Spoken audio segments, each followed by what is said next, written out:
Hi guys, আশা করছি তোমরা সবাই খুব ভালো আছো। আমিও খুব ভালো আছি। তো আজকে তোমাদের সাথে আমি শেয়ার করতে চলেছি একটা রেসিপি ভিডিও।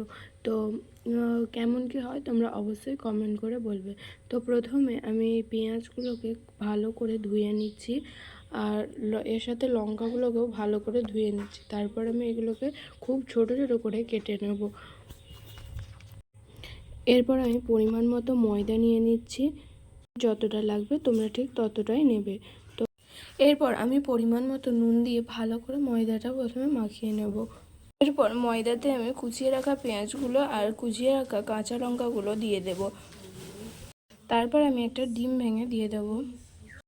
এরপর আমি এতে পরিমাণ মতো জল দিয়ে ভালো করে মাখিয়ে নেব। এটা এরকম টাইপের একটু পাতলা হয়ে গেলে তারপরে আমি এতে আর জল দেবো না, এটা এরকমই ঠিক আছে।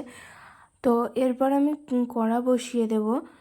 কড়া ভালো করে গরম হয়ে গেলে এর মধ্যে আমি দিয়ে দেব তেল। তারপর যে ডোটা বানিয়ে রেখেছিলাম ওটা এর মধ্যে দিয়ে ভালো করে চাড়িয়ে নেব। তারপর এরকম একটা পজিশানে এলে এটাকে উল্টাবো। তার আগে যদি এটা উল্টানো হয় এটা কিন্তু ভেঙে যেতে পারে বা কেটে যেতে পারে।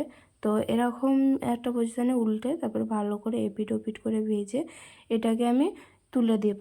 তো এভাবেই সব কটা ভেজে নিই, তারপরে তোমাদের সাথে দেখা করছি। তো আমার সব কটা রেডি হয়ে গেছে। তো এবার আমি একটা খেয়ে দেখি। এটা কিন্তু খুবই সুন্দর খেতে হয়েছে, তোমরা অবশ্যই বাড়িতে বানিয়ে খাবে। তো আজকের মতো টাটা, দেখা হচ্ছে নেক্সট ভিডিওতে। সবাই ভালো থেকো, সুস্থ থেকো।